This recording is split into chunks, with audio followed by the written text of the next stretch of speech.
As the greatest demonstration for freedom in the history of our nation. Historia universal contemporánea.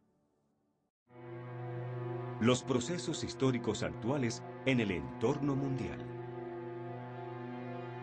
Relacionar el fin de la Guerra Fría con los procesos políticos y económicos mundiales de las últimas décadas del siglo XX y las primeras del XXI. La caída del bloque soviético es el símbolo más evidente del fin de la Guerra Fría. Conflicto entre Estados Unidos y la URSS que dividió política y económicamente al mundo entero en dos grandes bloques. ¿Cómo culminó la Guerra Fría? ¿Cuáles fueron las causas del fin de este conflicto? ¿Qué repercusiones ha tenido el fin de la Guerra Fría en el mundo actual? Y en los años 80 todavía da ilusión la fuerza de la Unión Soviética. La última movida exterior de la Unión Soviética le fue fatal. Es en diciembre de 1979, el principio de la guerra de Afganistán, que fue para la Unión Soviética el equivalente de la guerra de Vietnam para Estados Unidos. E incluso algo peor, porque en gran parte contribuyó a la caída de la Unión Soviética. En los últimos 25 años todos los dirigentes soviéticos habían sido viejitos, pero viejitos. Entonces decidieron nombrar a un joven, y ese joven era Mikhail Gorbachev. Era sinceramente comunista y no pretendía destruir ni el comunismo ni la Unión Soviética, pero sabía que había que hacer reformas. Él llamó eso perestroika. Perestroika en ruso es arreglo. Se topa inmediatamente con la resistencia, pero férrea, de todo el aparato del Partido Comunista. Y entonces, ¿qué hace Gorbachev? Pues lo que hizo Roosevelt en el tiempo del New Deal, llamar a la opinión pública. Y es la segunda parte del programa de Gorbachev, que se llama Glasnost. Glasnost en ruso significa transparencia. Es la transparencia del vidrio, pero también es la transparencia de la publicidad para dar a conocer. La publicidad, dar a conocer. En la década de los años 80, grandes transformaciones se comenzaron a gestar desde Moscú. Un nuevo dirigente de la URSS, Mikhail Gorbachev, estaba al frente de los cambios. Esto trajo consecuencias inesperadas, como la desaparición de los regímenes comunistas en Europa del Este y el colapso del muro de Berlín. Ahora, ¿cómo llegaron las transformaciones soviéticas a Alemania? Los alemanes de Alemania Oriental, que por el muro de Berlín ya no podían salir de Alemania Oriental, de repente se enteran que Hungría ya levantó las barreras entre su frontera con Europa Occidental. Y cientos de miles de alemanes, familias con sus niños, se van a Austria. Y el pánico cunde en Alemania Oriental. Y entonces Gorbachev toma el avión e intenta convencer al viejo líder comunista de Alemania Oriental. Le dice, mira, o reformas o te abandonamos. Y este viejo líder se negó a cualquier reforma y le dieron un golpe de Estado interno, el propio Partido Comunista de Alemania del Este, y es cuando la gente de Berlín dice, nosotros queremos ir a Berlín Occidental, no para huir, sino queremos ir para ver nuestras familias que no hemos visto en 25 años. Y por la primera vez, los guardias fronterizos reciben la orden de no disparar, porque normalmente disparaba. Y es cuando la gente empieza, con picos y pala, a tumbar el muro. Y eso es noviembre de 1989. Y eso provoca la caída de todos los gobiernos comunistas de Europa Oriental.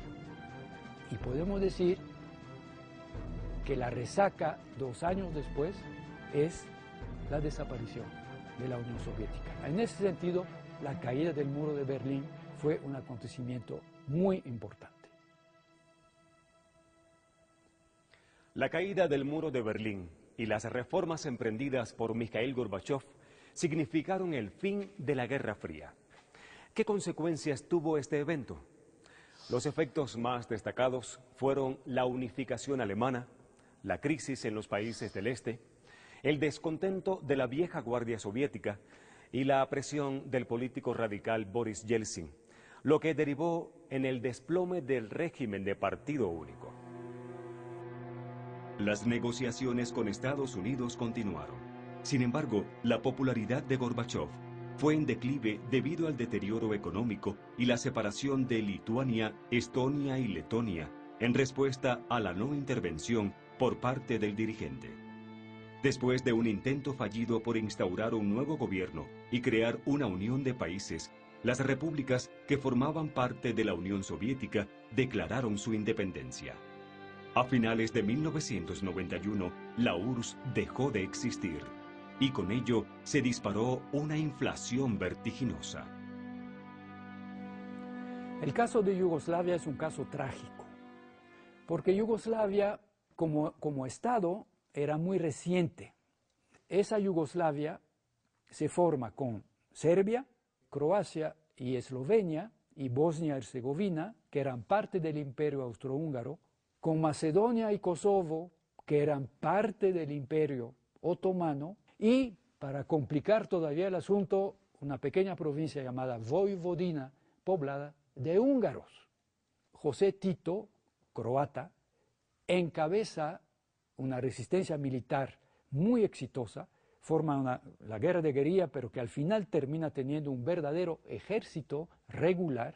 Entonces él inventó un sistema federal, donde las repúblicas se turnaban la presidencia. Cuando muere Tito no pasa nada inmediatamente porque el sistema sigue funcionando en el marco de ese comunismo muy especial, pero cuando cae la Unión Soviética, el presidente de Serbia retoma un proyecto anterior a la Primera Guerra Mundial y que se llama la Gran Serbia. La Gran Serbia consiste a dominar todo. Eslovenia proclama inmediatamente su independencia. Croacia y Bosnia-Herzegovina y Macedonia piensan, pues si Eslovenia pudo independizarse sin problema, yo me independizo también. Y es cuando Serbia dice, eso no, de ninguna manera.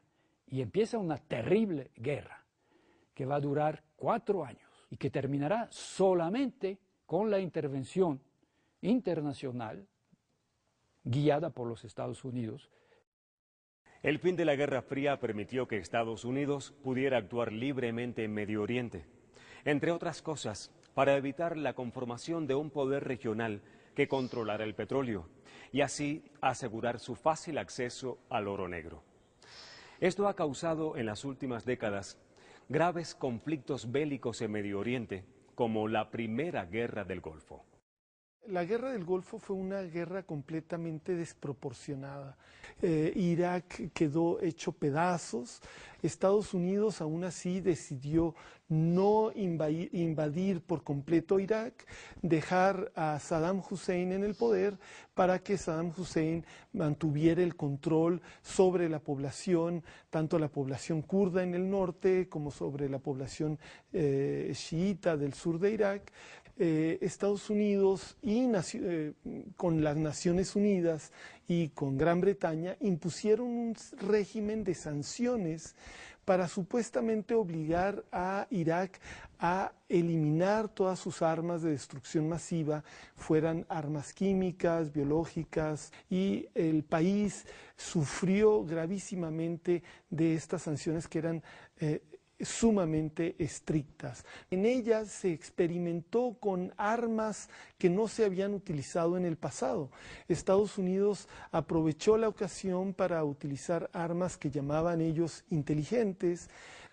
La guerra del Golfo termina por una decisión burocrática en Washington. Estados Unidos se retira y le permite a Saddam Hussein ir al norte de Irak y aplastar la rebelión, y posteriormente las tropas iraquíes van a ir a la región del sur a aplastar también los levantamientos populares que estaban ocurriendo en la parte sur de Irak, que Estados Unidos temía que si tenían éxito llevaran a una alianza de un Irak sin Saddam, pero no controlado por Estados Unidos, con Irán.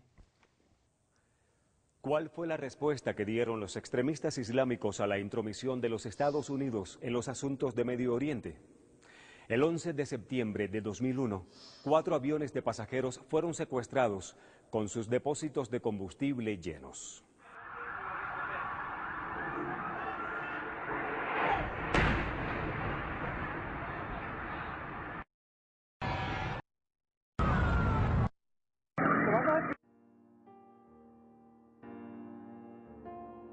Los 2 primeros aviones impactaron con todo y pasajeros contra las Torres Gemelas del World Trade Center en Nueva York. El tercero contra el Pentágono cerca de Washington, D.C. y el cuarto en un campo abierto de Pensilvania. Actos presuntamente dirigidos por miembros de la red terrorista Al-Qaeda y su líder, Osama Bin Laden. En el caso de Afganistán, la justificación fue el ataque del 11 de septiembre, es decir, se hablaba de un comando perpetrado, o más bien organizado por miembros de Al-Qaeda, que habían tomado algunos aviones comerciales y los habían impactado contra las Torres Gemelas de Nueva York y contra el Pentágono. La justificación de Washington era castigar a Afganistán por no permitir el arresto de los miembros de Al-Qaeda, en ese entonces encabezado por Osama Bin Laden, que era un millonario de la familia real saudita, que contaba con el apoyo antes de la Agencia Central de Inteligencia, que estaba en guerra en aquel entonces con los soviéticos después de que invadieron Afganistán en 1979. Ocupan Afganistán, van a imponer un nuevo gobierno en Afganistán con este argumento de que lo principal a partir de 2001 es la lucha contra el terrorismo. El fin de la Guerra Fría dejó a una sola superpotencia de pie, Estados Unidos, con lo que se transitó de un sistema bipolar a un mundo unipolar. No obstante, en las últimas décadas se ha configurado un mundo multipolar, donde Europa, Brasil, Rusia, India y China compiten por el poder político y económico. Después de que termina la Segunda Guerra Mundial, Estados Unidos instrumenta el Plan Marshall, que es una suerte de ayuda a gran escala para rehabilitar las economías europeas y finalmente no perder a un socio estratégico que tenía al otro lado del Atlántico. Después se crearían varios tratados, entre ellos el Tratado de Roma, el Tratado de Maastricht, nace la Comunidad Económica Europea, que después derivaría en la Unión Europea. Y la Unión Europea se maneja también como un proceso integracionista en que varias economías europeas trabajan para que a la postre tuvieran una moneda única, un Consejo Europeo, y pudieran unificar los aranceles y que las decisiones económicas estarían dirigidas por el Bundesbank, es decir, un banco central europeo. Se afirma que China representa un milagro económico. Desde 1978 inició un periodo de modernización económica en materia de agricultura, industria, defensa y ciencia. Su secreto ha sido importar maquinaria y tecnología, abrir el acceso a compañías extranjeras, mejorar las empresas del Estado, incrementar centros de investigación de alta tecnología, bajar la explosión poblacional, eliminar el sistema de salud universal, buscar nuevos mercados, profundizar las relaciones diplomáticas, ofrecer tecnología de punta y trabajadores calificados a bajos precios, además de invertir en gasto militar y en la guerra cibernética. No obstante, la población vive pobreza y graves violaciones de derechos humanos. Mientras Estados Unidos se posicionaba como la principal potencia mundial, ¿qué sucedió con Rusia? Después de la Guerra Fría, Boris Yeltsin aplicó reformas que provocaron una terrible inflación, el desplome de los salarios, la privatización de empresas y la concentración de riquezas en manos de oligarcas corruptos. En el año 2000, Vladimir Putin brindó estabilidad y seguridad económica al pueblo, al revertir las privatizaciones, crear grandes empresas estatales y fortalecer la economía y la organización política. El poderío de Rusia ha ido en aumento, a tal grado que ha conformado un frente común con Francia y Alemania para rechazar la política norteamericana. El repunte económico de la India es muy interesante. Siguiendo los pasos de China, abolieron las cuotas de importaciones, abrieron sus puertas a compañías privadas y fomentaron las exportaciones con algunas concesiones de impuestos. En los últimos tiempos, los hindúes se han colocado como expertos en computación a nivel mundial gracias a sus conocimientos en el idioma inglés y el auge de institutos de investigación en ingeniería. La producción local de computadoras y los servicios de call center han traído miles de empleos al país. Sin embargo, todavía hay mucho que hacer para erradicar la alarmante pobreza en que se encuentra este país. Brasil se perfila como uno de los poderes regionales, con estrategias como el ajuste fiscal y la implementación de programas de asistencia social. Logró aumentar los ingresos y bajar los índices de pobreza. Ha ganado terreno en la exportación de carnes, frutas, etanol y tabaco, gracias al uso de la tecnología en la agricultura. Y se encuentra entre las primeras naciones con reservas de petróleo y producción de etanol, biocombustible que se obtiene de la caña de azúcar. Sin embargo, siguen luchando contra la pobreza y el atraso. Las potencias emergentes son países que antes no eran potencias y que empiezan a aparecer en el mundo como países importantes. Esto lo han logrado en parte gracias a una política económica inteligente que ha sabido aprovechar lo que el mundo ha tenido como demanda.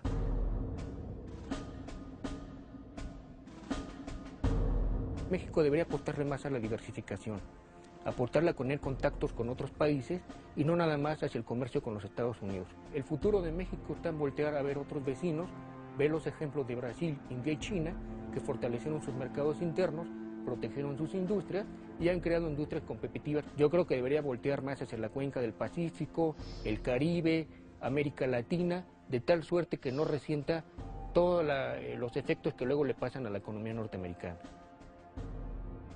El fin de la Guerra Fría trajo consigo una ruptura económica, social y cultural que desencadenó crisis y descontento entre los países de la URSS, la desintegración del bloque socialista europeo, así como actos violentos entre Estados Unidos y el Medio Oriente. No obstante, el mundo unipolar, donde Estados Unidos ha demostrado su superioridad tanto bélica como económica, se perfila como multipolar, ya que han entrado en la escena internacional económica la Unión Europea, China, India y Brasil, así como otros países, entre los que se puede mencionar a México, cuyo proceso de industrialización y consumo se encuentra en una etapa de transición.